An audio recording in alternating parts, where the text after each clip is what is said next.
Citizens of the new state of Ghana gather for the celebration marking their Day of Freedom from colonialism. What was once the Gold Coast, a British colony, now becomes an independent Commonwealth. Vice President and Mrs. Nixon represent the United States at the three-day festivities. Native dances and games mark an event of historic importance since Ghana becomes the first Negro colony in Africa to gain its freedom. Premier Kwame Nkrumah chats with Representative Adam Clayton Powell of the U.S. as Ghana's new army passes in review before the American-educated Premier and Deputy Secretary Ralph Bunche of the United Nations. Another feature of the occasion is a beauty contest in which the fairest of the land compete. And here is Miss Ghana herself, first queen of a brand new republic.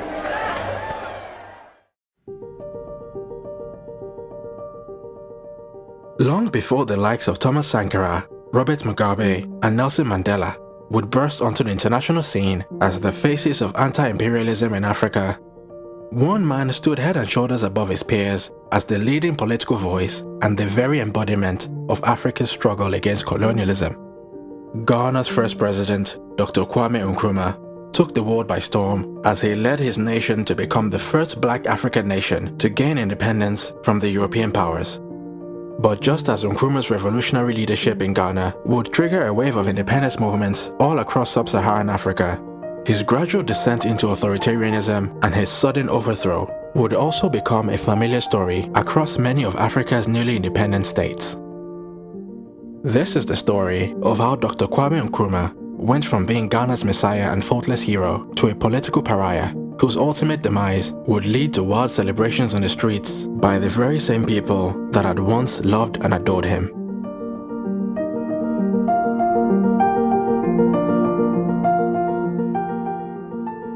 At his headquarters at Christiansburg Castle, a 17th century slaving fort, from where British governors had ruled the crown colony of the Gold Coast for over 50 years, Sir Charles Arden Clarke woke up on the morning of the 9th of February 1951, facing the most difficult decision of his career.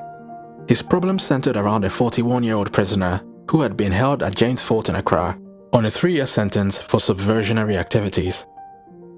In the eyes of the colonial authorities, this prisoner was a dangerous troublemaker who, even while in chains, was a serious threat to the stability of the colony. According to official reports, the man Kwame Nkrumah was a thoroughgoing communist, and in unofficial communications was even described by Governor Arden Clarke as the local Hitler. You see, prior to Nkrumah's arrest, the British officials had drawn up a carefully constructed plan for the colony's slow and steady transition into full independence. Under this plan, the Gold Coast was to have what the British called a semi-responsible government, and for the first time in the country's history, there would be a general election to elect a new National Assembly and Executive Council composed of mainly African representatives. And in putting together this plan, the British officials had collaborated with an elite group of Gold Coast lawyers, businessmen, and academics who had long been calling for the reforms. Referred to by the British as men of property and standing, this group of Gold Coast elites had formed the nation's first major political party in 1947, known as the United Gold Coast Convention, and their campaign slogan was self-government in the shortest possible time. Their leader, Dr. Joseph Boachier Danquah, was highly respected by the British and many within the emerging Gold Coast political elite. A bona fide intellectual, J.B. Danquah had studied law in the UK and was a qualified barrister called to the prestigious London Inner Temple. Spearheading the earliest push for Ghana's independence, Danquah personally prepared the first draft of his nation's new constitution and also suggested that the new nation be called Ghana, in honor of the 13th century Empire of Ghana, located in modern-day Mali. Looking to spread their message to the masses and build popular support for their push for independence, Danquah and his UGCC colleagues decided that they needed to hire a full-time organizer to help spread their message and galvanize the public. It was here that an unknown activist named Kwame Nkrumah was recommended to them. Nkrumah at the time had been out of the country for 12 years, pursuing his studies in the US and England, and although he was neither rich nor well-connected, he was politically ambitious, highly motivated, and hungry for change. While in the US, he had earned degrees in economics, sociology, and philosophy, and although he had moved to London in pursuit of a law degree, he got completely distracted by activism as he befriended a number of prominent British communists with whom he regularly participated in anti-colonial protests. But while his activism was food for the soul, it wasn't putting food on the table. The young Nkrumah often found himself short of funds and was in desperate need for a stable source of income. And so when offered a job by Dankwa's United Gold Coast Convention, he grabbed the opportunity with both hands and moved back to the Gold Coast. Nkrumah, Dankwa, and the other founding members of the UGCC, Ebenezer Akwaje, Edward Akufo-Addo, Emmanuel Obetsebi-Lamte, and William Ofori-Atta, would all be collectively known in Ghanaian political folklore as the Big Six.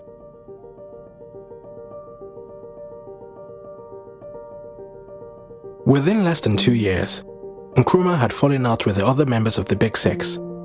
While Dankwa and co. were happy to cooperate with the colonial government's proposal for a slow and steady transition of power, Nkrumah began calling for independence immediately. Nkrumah subsequently broke away from the UGCC and started his own party, known as the Convention People's Party. Unlike the prim, proper, and gentlemanly UGCC, which was well supported by the colony's economic and cultural elites, Nkrumah's CPP was a radical political machine that focused on stirring up the emotions of the masses with revolutionary songs, catchy slogans, and provocative posters. The CPP also set up media outlets which would work day and night to raise anti-colonial sentiment in the public by vilifying the colonial authorities and labeling the UGCC as colonial collaborators. In opposition to the UGCC's slogan of self-government in the shortest possible time, Nkrumah's CPP would call for self-government now and would declare that the draft constitution prepared by J.B. Dankwa was bogus and fraudulent.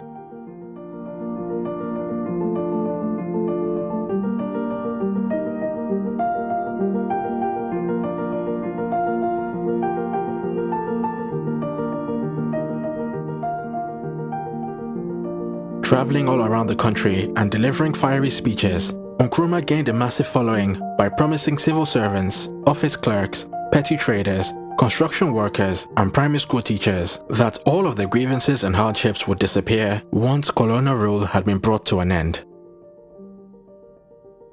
Many of his supporters would grow to see him as a literal messiah, sent from the heavens with the sole purpose of freeing them from the shackles of colonial oppression and ushering in a bright new dawn of peace and prosperity for all.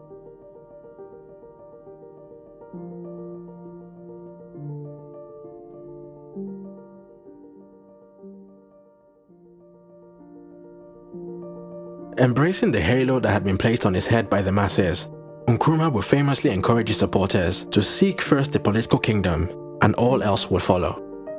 And so even when the colonial government began readying the colony for its first elections in 1951, Nkrumah maintained that the British plan for a slow and steady transition to independence was nothing more than a massive scam. Taking matters into their own hands, Nkrumah and his party members mobilized a mass disturbance with strikes, boycotts, and mass demonstrations, which were intended to force the British to agree to immediate self-government. Following the subsequent outbreak of civil unrest, the Governor Charles Arden Clark declared a state of emergency and ordered the arrest of Nkrumah and his associates. Nkrumah was subsequently convicted on 3 charges of incitement and sedition and sentenced to 3 consecutive prison terms of 1 year each. But far from stopping the CPP, Nkrumah's arrest would energize his base even more, as his status as a true revolutionary had now been confirmed by the suffering he was enduring for his beliefs. As the general election scheduled for February 1951 drew nearer, early indications suggested that the CPP would gain a majority of the seats. And while in his prison cell, Nkrumah discovered a legal loophole that allowed any prisoner sentenced to a term of imprisonment not exceeding 1 year to contest for elections. As his 3-year sentence was actually composed of 3 separate terms of 1 year each, Nkrumah announced that he would be running for office from his prison cell. News of Nkrumah's participation in the elections would trigger a great wave of enthusiasm, which would see Nkrumah's supporters come out to vote for the CPP en masse. As expected, Nkrumah's CPP won the election in a landslide victory, leaving the colonial governor Arden Clark with a serious dilemma on the morning of the 9th of February, 1951. Although Nkrumah still had 3 years of unspent prison time on his sentence, the new reality was that he had just been elected to high office in a landslide victory by his own people. After weighing the pros and cons, the choice became crystal clear. Without Nkrumah's release, there would likely have been a mass uprising, which the colonial authorities certainly could not afford to have to deal with. And so after 14 months in prison, Kwame Nkrumah was released on the 12th of February 1951 to a massive reception from his supporters. Within the space of 2 days, Nkrumah had gone from convict to prime minister, a development that will send shockwaves all around colonial Africa.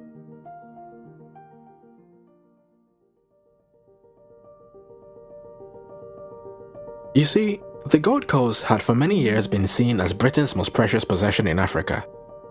Its immense natural wealth and human capital was virtually unrivaled in sub-Saharan Africa. As the world's leading producer of cocoa for over 40 years, the Gold Coast had a large and prosperous farming community. Its education system was also the most advanced in colonial Africa, and it boasted of the largest proportion of educated and skilled workers in any African colony. Ethnically, the country was also unusually homogeneous and free from ethnic and religious tensions, with over half of the population being of Akan origin, the vast majority of which were Christian converts. The fact that the British were now showing signs of letting go of this most prized possession drew the attention of anti-colonial activists from all around the world as the first major sign of the end of colonialism in Africa. With his new position, Nkrumah immediately got to work by pushing a motion in the colony's new parliament for full self-government without delay, and although the British government had strong objections to the pace of change, it eventually agreed to Nkrumah's demands and agreed to the creation of a new constitution providing for full internal self-government under the control of an all-African cabinet. With this historic victory, Nkrumah had etched his name into the history books and would ascend to demigod status within his party and the country at large. Party members would begin comparing him to the biblical Moses, who had been sent to lead his people towards the promised land of independence. And local newspapers would bestow on him grandiose titles like Man of Destiny, Star of Africa, the Iron Boy, the Great Leader of Street Boys, and the Deliverer of Ghana. His name would even be inserted into the lyrics of Methodist hymns, and special prayers would be written for him.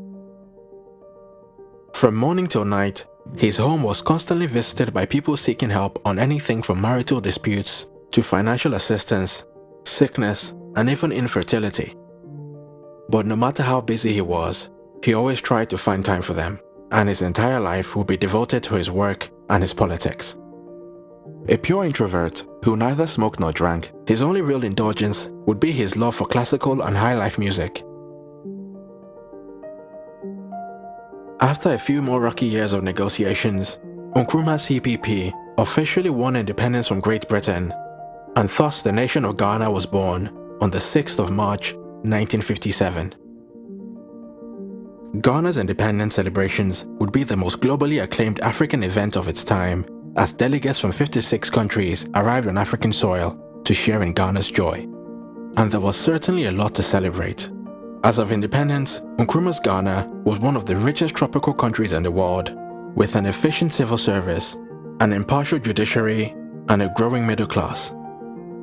Its parliament was filled with arguably the most competent politicians in Africa, and although the Prime Minister himself had only 6 years' experience in government, he was highly respected for his vision and had the backing of his entire country. As the #1 producer of cocoa in the world, Ghana had huge foreign currency reserves which it had built during the 1950s cocoa boom, and also had large reserves of gold, timber, and bauxite. Nkrumah's vision, however, would be much larger than just the liberation of his beloved Ghana. His life's mission was to oversee the creation of a borderless African superstate, in which all the French, British, Spanish, and Portuguese colonies would break free from colonial control and unite under a single Pan-African government. And despite the vast religious, cultural, and ethnic differences of the various nations of Africa, Nkrumah did not see his Pan-African goals as some distant objective to be gradually achieved over the course of several generations. Instead, he was fully convinced that with the right level of political will and dedication, his grand vision could be achieved within his own lifetime. Ghana's capital, Accra, was to become a center of African liberation from which nationalist leaders from all across colonial Africa could come to draw support in their various independence struggles. In his Independence Day address, Nkrumah would proclaim in front of large crowds that Ghana's independence was meaningless if it wasn't linked up with the total liberation of the African continent. And in 1958, he called a meeting of some 300 representatives from all across Africa for the All-African People's Conference. Some of a few big names in attendance were Tanzania's Julius Nyerere, Zimbabwe's Joshua Nkomo, Zambia's Kenneth Kaunda, Hastings Banda of Malawi, and Patrice Lumumba of Congo. The event was hugely successful, and in the subsequent years, many of the attendees went on to successfully push for the independence of their respective countries.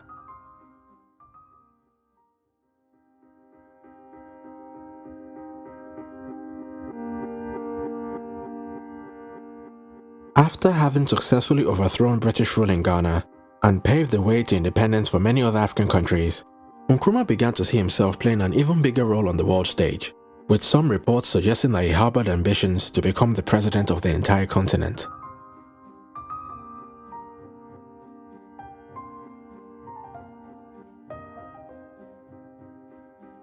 Domestically, his plan was to transform Ghana into Africa's leading industrial power and a model socialist society which other African states would seek to emulate.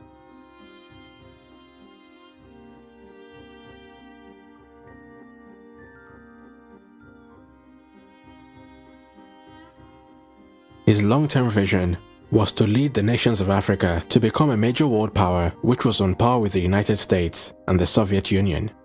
And sure enough, the early years of his government were very promising indeed, as Ghana's forestry, fishing, and cattle industries significantly expanded, and the production of the nation's main export of cocoa increased by more than double. And working in collaboration with an American company, his government also began the construction of a dam on the Volta River, which upon completion would provide water for agricultural irrigation and provide electricity for nearby factories and neighboring countries. His government also heavily invested in nationwide projects for the construction of free schools, universities, and hospitals, which would further solidify his image as a true man of the people. Blending together ideas drawn from Marx, Lenin, and Mao, Nkrumah created a state ideology which he called Nkrummahism. He also established an ideological institute where he employed a number of foreign socialist thinkers to work on developing elaborate political theories and policies based on his socialist philosophy. And after initially struggling to clearly define what Nkrummahism was and how it was any different from other Marxist socialist ideas, the Kwame Nkrumah Ideological Institute eventually concluded that Nkrummahism was an ideology for the new Africa, independent and absolutely free from imperialism, organized on a continental scale founded upon the conception of one and united Africa, drawing a strength from modern science and technology and from the traditional African belief that the free development of each is conditioned by the free development of all.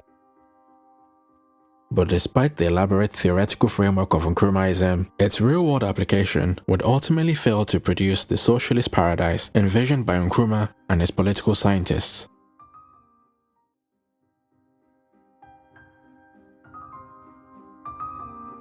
In its bid to rapidly transform Ghana into an industrial powerhouse, Nkrumah's government set out to execute a long list of major infrastructure projects, from shipping ports to roads, dams, universities, and manufacturing plants. Everything was to be built from scratch and built fast.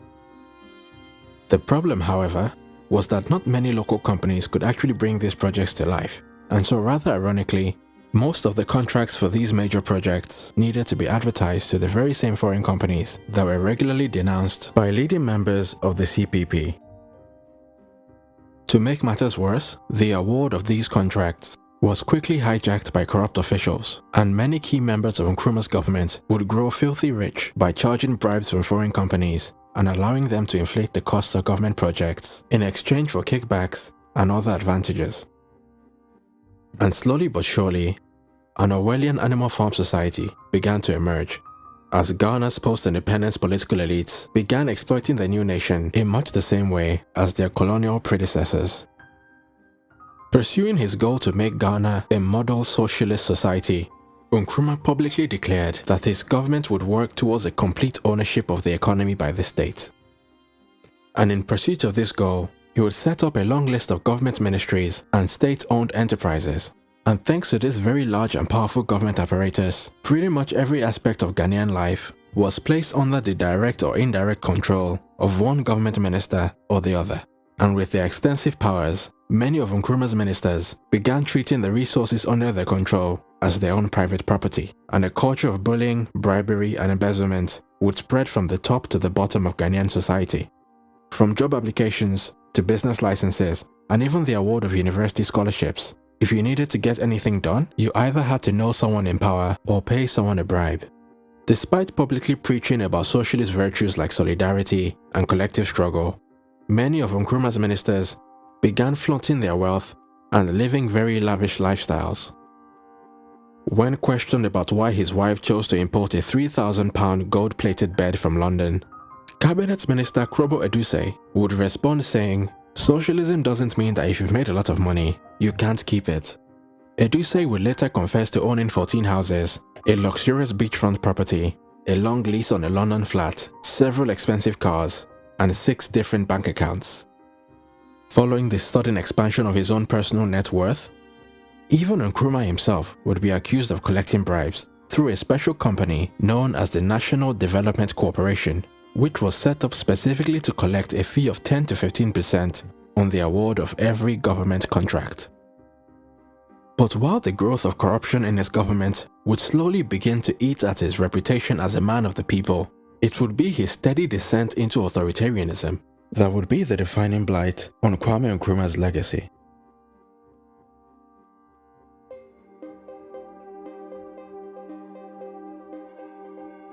Within just 1 year of gaining independence, Nkrumah's government passed the Preventative Detention Act of 1958, which effectively allowed his government to detain anyone without trial for up to 5 years. In theory, this power was to be used very sparingly and only in times of extreme emergency. In practice, however, Nkrumah's government would routinely use this power to silence critics and opposition voices. In 1958, 38 people were detained under the act, while in 1961, the figure rose to 311. In 1963, 586 people were held, and in the year 1965 alone, some 1,200 people were detained under the act. Amongst one of the many prominent victims was Dr. J.B. Dankwa, the very same man that had employed Nkrumah to work for the UGCC on his return from London.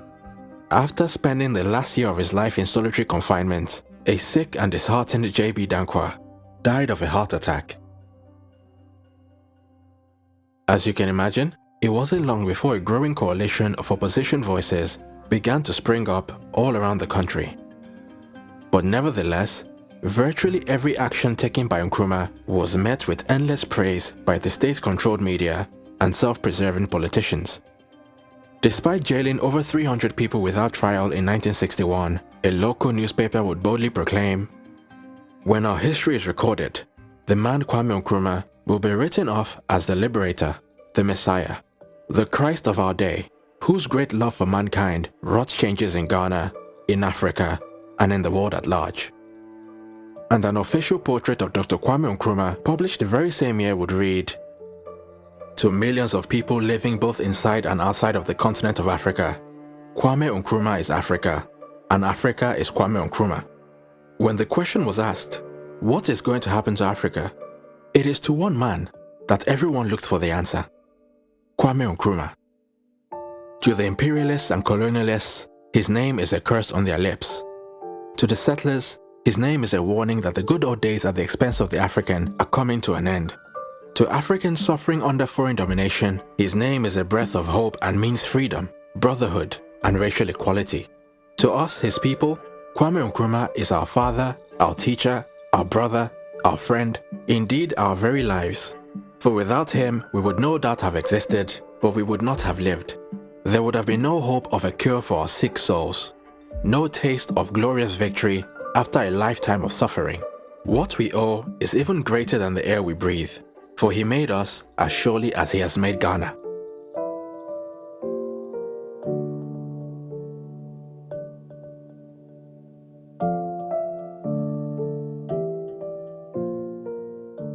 Treating him more like a king than an elected public servant, his image was plastered all around the country.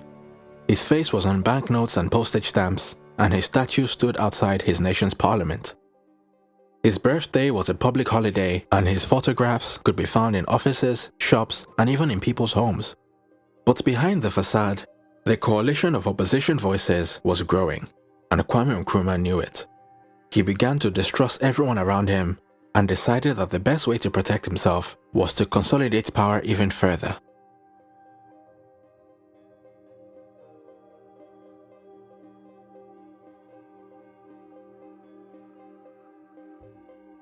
With the passing of a new constitution in 1960, Ghana had become a republic and Nkrumah had become the country's first president. However, this was not just any kind of presidency. According to Ghana's new constitution, the president had the power to rule by decree, as he could reject any decisions by the parliament and dismiss or appoint key members of the civil service, armed forces, and even the judiciary.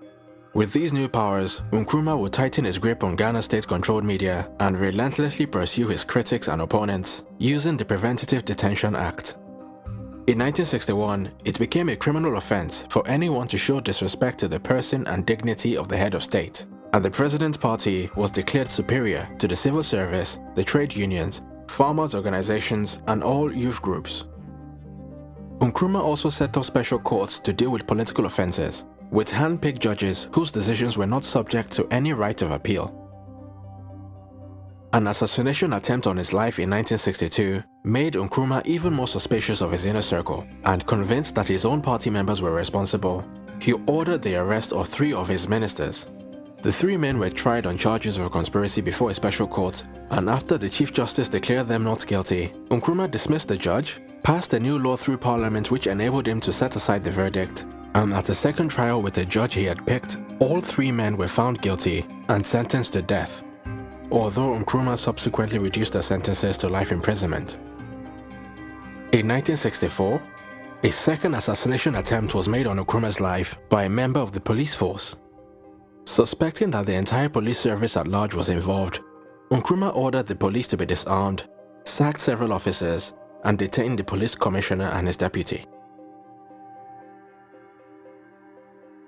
Adding even more fuel to the fire, the Ghanaian public also began to lose faith in Nkrumah's government, as a lot of the initial economic progress that was made slowly began to be reversed. Thanks to his long list of costly projects, which were made even more expensive thanks to the culture of corruption within the government, Nkrumah's administration soon found itself with a serious debt problem.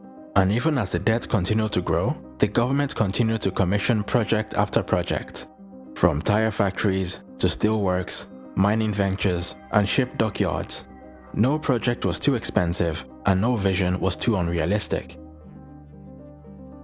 By the year 1963, Ghana's debt had risen to £349 million, which in today's money would amount to over £6 billion. Nkrumah's agricultural policies would also cause many of his rural supporters to turn against him. The Ghana Cocoa Board, which was the sole buyer of cocoa in the country, began paying less and less to peasant farmers for the same amount of produce. Deciding that enough was enough, the farmers revolted and began selling cocoa on the black market and refused to plant more trees. Meanwhile, the state-run cocoa farms, on the other hand, which were controlled by CPP party members, were so inefficient that despite their superior equipment, they only produced 1/5 of the total amount of cocoa that was produced by Ghana's population of small-scale peasant farmers. And so from being one of the richest countries in Africa as at the time of its independence in 1957, Nkrumah's Ghana was basically bankrupt by 1965, as a huge government spending spree of over £430 million or £7.6 billion in today's money had left the nation with huge unpayable debts, and the many government-run factories and companies that had received this investment ultimately failed to make enough money to pay back the loans due to incompetence, mismanagement, and corruption. Beset by rising prices, higher taxes, and food shortages, the general population was becoming increasingly disgruntled as the standard of living for unskilled workers in most towns and villages had fallen to the pre-independence levels of 1939.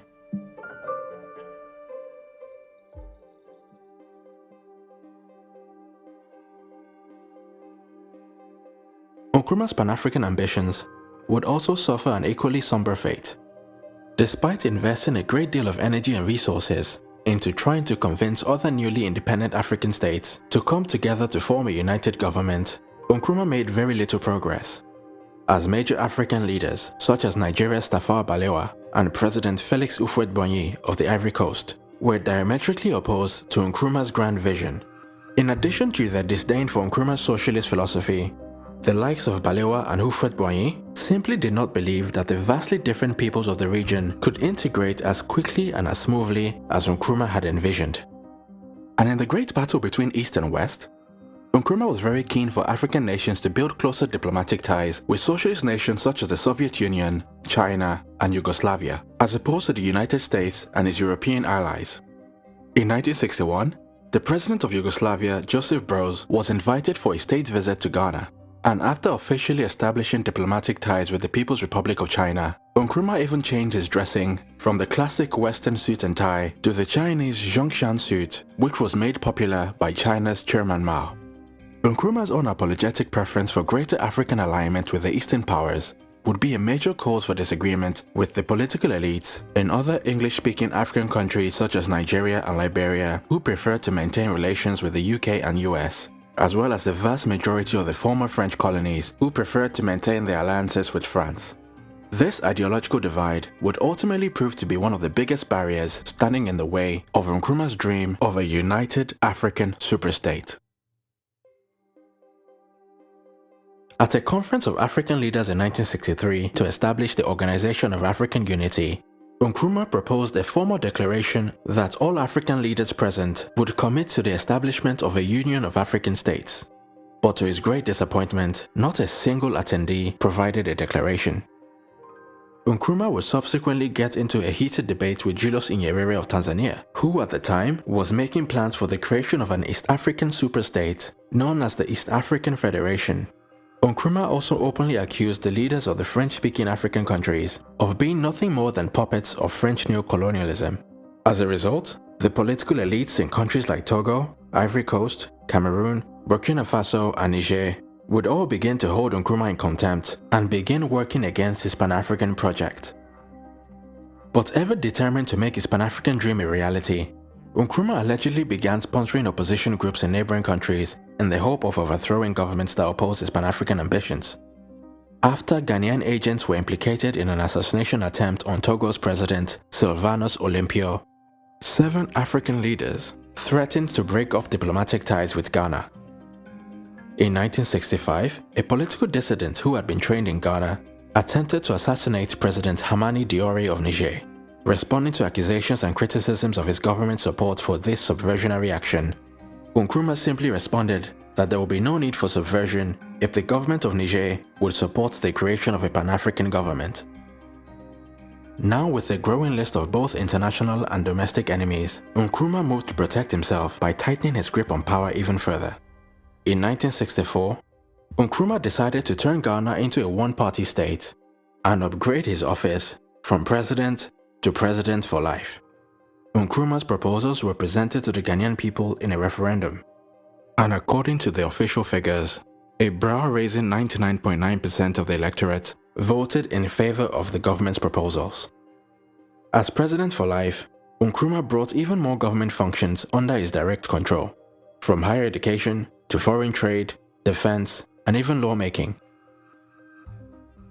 As a side project, he also built his very own private zoo where he kept, amongst other things, a lion he received from Emperor Haile Selassie of Ethiopia, a hippo from President Tubman of Liberia, and a boa constrictor which was sent by Fidel Castro of Cuba.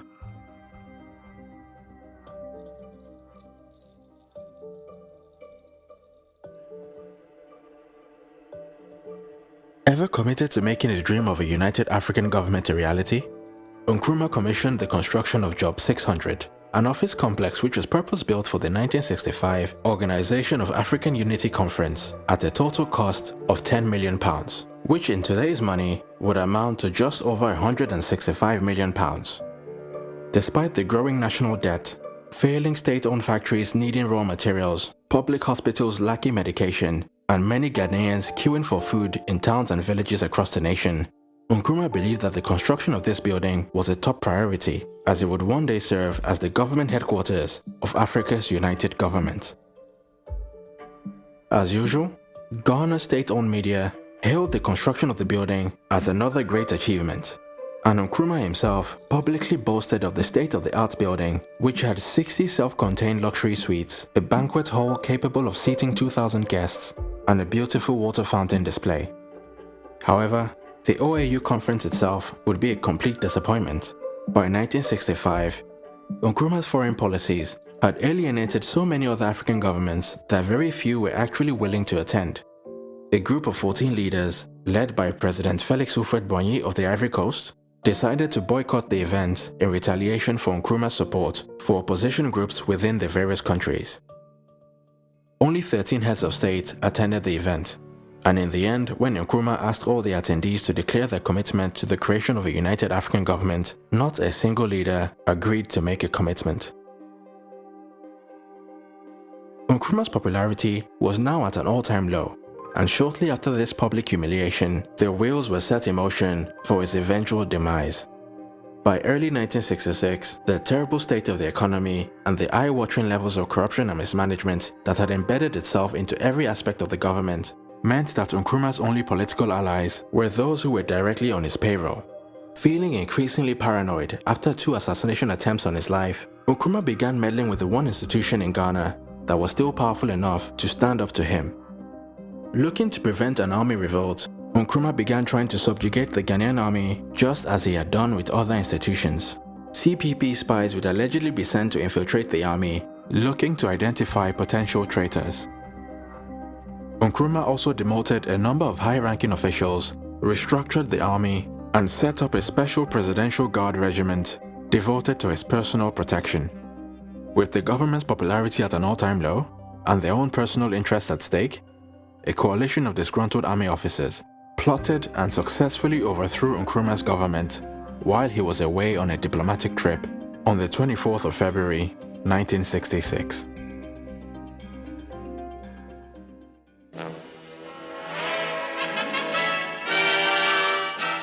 India's Prime Minister, Mrs. Indira Gandhi, meets President Nkrumah of Ghana. That is, he was president at the moment these pictures were taken.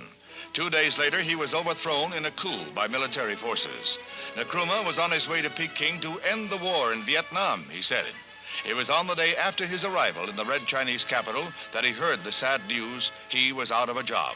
Ghana had been one of the first African nations to gain independence, but her days of democracy were short-lived when Nkrumah elected himself for life, jailed all his foes, and began a despotic rule.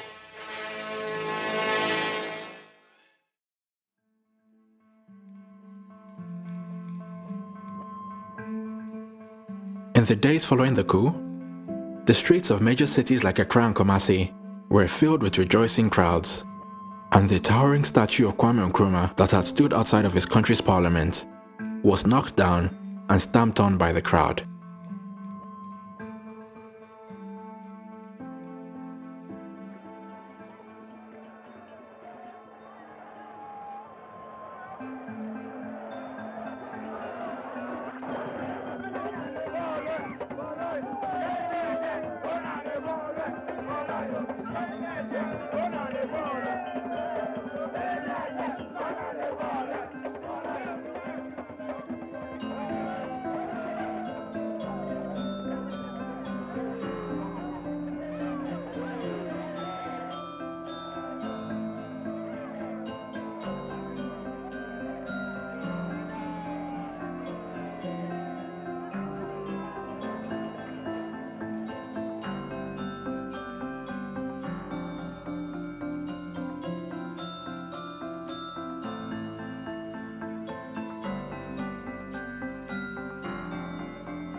How many people do you know of who died in detention?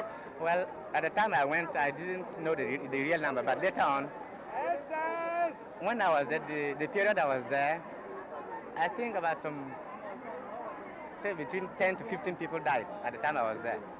How were you treated here? Before I was sent to prison there, I was in chains and handcuffs for 16 good months. Were you in chains and handcuffs all the time? Yeah, for 16 good months in the place here.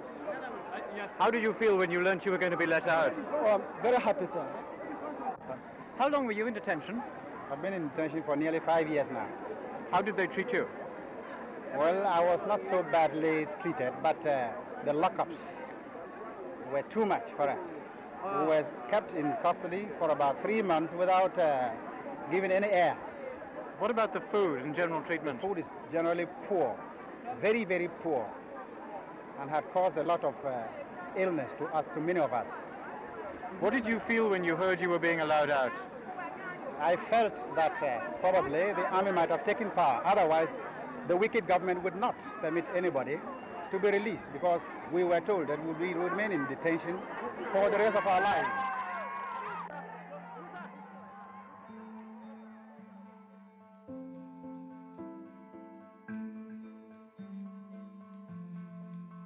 Kwame Nkrumah would never see his homeland ever again.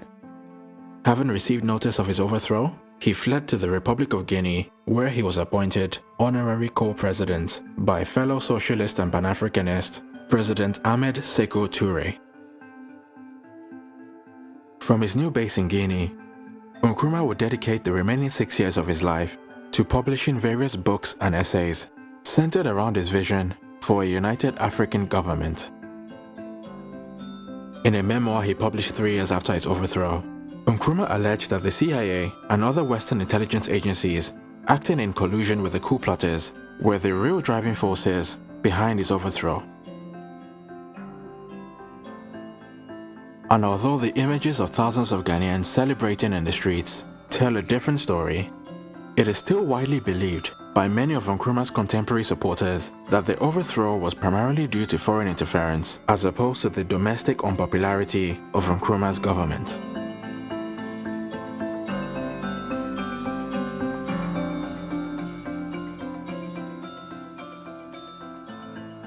And so even nearly 5 decades after his death in 1972, Nkrumah's legacy remains a hot topic of debate between his contemporary supporters who admire him for his Pan-African vision and socialist philosophies, and his many detractors, often with first-hand experience, who continue to condemn him for his authoritarianism and the eye-watering levels of corruption and mismanagement that took hold of Ghanaian society during his reign.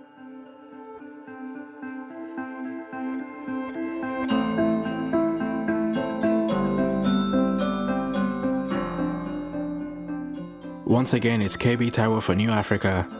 If you've enjoyed this video and would like to see more content like this, then please like and share this video, and also consider supporting us on Patreon at patreon.com/newafrica. Thanks again for your support, and until next time.